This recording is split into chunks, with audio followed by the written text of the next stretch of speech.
Dividing Farm was located in southern Cecil County on Ford's Landing by the Elk River in Earlville.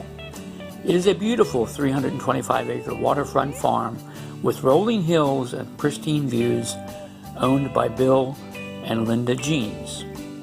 The history of the farm spans several generations and over 250 years.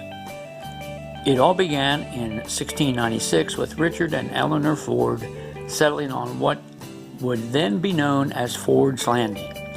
Their farm was divided into two parcels, the Upper and Lower Ford Farms. The Upper Ford Farm was later renamed to the Beaufort Farm in 1914 when it was sold to James Stanley Fraser, a native of Cecil County, and his wife, Phoebe Arrowsmith Osborne. The Fords had referred to the lower parcel of Ford's Landing as Dividing Farm, which it continues to be called today.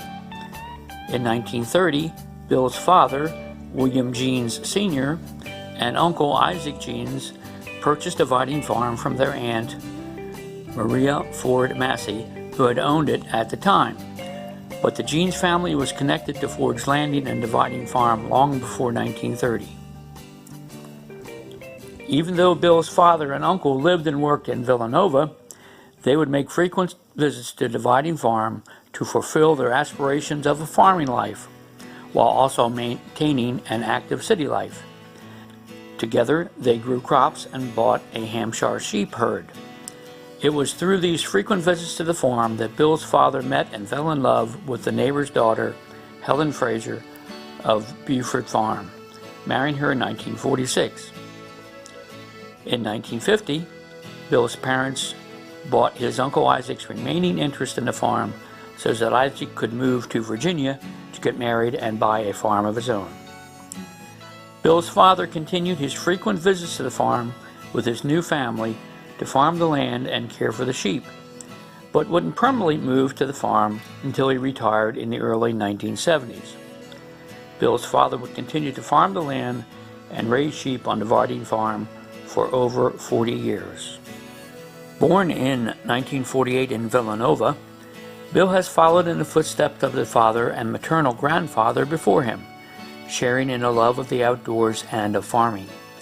He enjoyed the frequent visits to the farm with his parents, spending weekends, summer vacations, and every other opportunity on the farm that they could.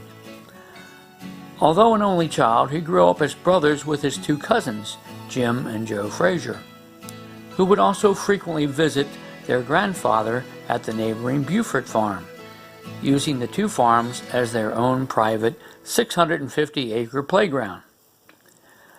Bill went away to college, but never wavered in his love of the farm and his desire to return. He graduated from American University in 1971 and moved back to Earlville, living next door to Dividing Farm at Beaufort, until it was sold in 1977. When Beaufort was sold, Bill moved to the nearby tenant house for the Earlville Wildlife Management Area, owned by the state. Bill began farming in the summer of 1970, when he was home from college for summer break. He began by helping Teddy Meckling on his farm. When he moved back to Earlville after graduating the following year, Bill would continue farming with Teddy until he went off to start his own farming career. Teddy would take Bill to cattle shows with, unbeknownst to him, his future father-in-law, James Groves. Jim and Bill became well acquainted during this time, even having a few occasions to meet Jim's daughters, Nancy and Lynda. Times were tough in the farming community when he went out on his own, but Bill was able to save up and buy his very first tractor, a second-hand John Deere 4320, which he used to plant corn, wheat, and soybeans at the time. Having no land of his own, Bill rented fields from various farm owners. Slowly, and with the help of a few good yields, Bill's farming operation began to flourish. Bill's success as a single farmer, though personally rewarding, still left him feeling like something was missing. Bill's better half, Lynda, was the daughter of a well-respected local farmer Jim Groves of Kent County, and his wife, Lillian Hoffner Groves. Lynda's father was a successful farm manager for Angus beef cattle farms. His skills briefly took Lynda, her sister Nancy, and their mother to live on an Angus beef cattle farm in upstate New York.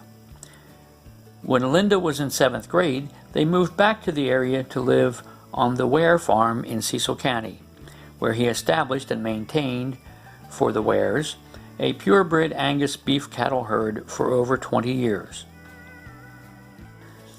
Lynda and her sister shared their father's love of cows and farming, both actively participating in 4-H from their early youth through their completion of high school at Bow Manor.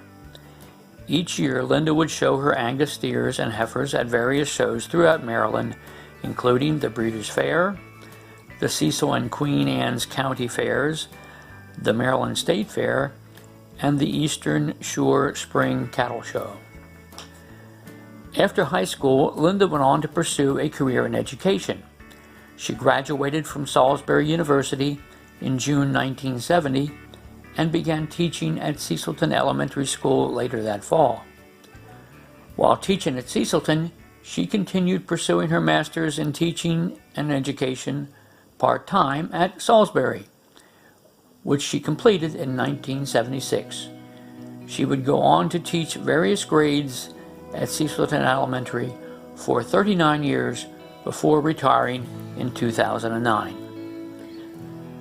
Lynda became well known during her teaching tenure for her dislike of the students' use of the word ain't, frequently correcting those whom she caught using the word with the stern phrase, ain't a word. So much so that during one of the school's assemblies, the music teacher had her students fondly dedicate to her the song, "It Ain't Gonna Rain No More, No More." Although they had been acquainted over the years and admired each other from afar, Bill and Lynda's life together began when Bill bought his brand new 1977 red and white Ford truck. As he was driving it through town, he stopped in the middle of the street just to show Lynda, who was crossing the street at the time, his new pride and joy. As they sat and talked, admiring the shiny new truck, Bill got up the courage to ask Lynda on a date to the Philadelphia Orchestra, which she accepted, and they have never looked back since. Bill and Lynda got married on June 20th, 1981, having their first child, William, or Billy, in September the following year. From the very beginning, it was clear that farming was going to run in the family, with young William's love of the outdoors and getting dirty. William loved any excuse to go help his father on the farm. Watching his every move, William quickly learned all of his father's farming skills, even practicing turn rows with his toy tractors.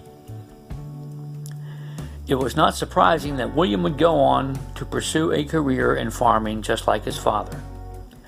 Now, William has his own trucking company, delivering mushroom soil to farmers as well as hauling their grain.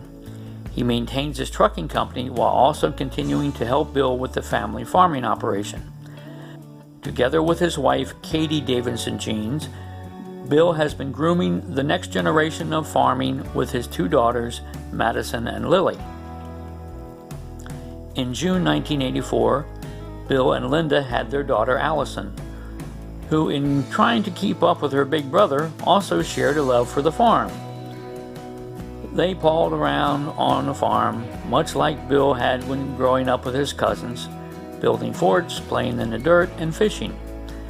But their favorite thing to do was ride with their father on the tractors and combine. Allison's love of the farm translated more into being an avid horse rider than working with the big equipment like her brother. But she often helps her father and brother move their equipment between the various farms, never passing up a ride on the tractors with them. And together she and Bill built a fence for the horse paddock on the farm. She would ride her horse all over the farm to check on the season's crops and to keep track of her brother. She went away to college and was living in Baltimore until she moved back to the farm in 2016. Allison is now a lawyer working for a judge in Annapolis, commuting from the farm. But she doesn't mind the long commute because she gets to come home to the peace and beauty of the farm every day. In 1987, Bill's father passed away suddenly, bringing Bill and his family to move back to the farm to take care of his mother. They built a house across from his mother's house on the farm, and Bill took over all farming operations there. Although times in the farming industry were rough back then, Bill had Lynda's constant and unwavering support to get them through it, crediting her for keeping the farm alive through the worst of time. With her support, Bill had faith that the grain markets would climb back up and that times would get better. By 1989, the farm was doing well enough for Bill to be able to purchase his first brand new tractor, a John Deere 4555. Bill's farming operation has continued to expand and thrive over the years with the help of the whole family's efforts.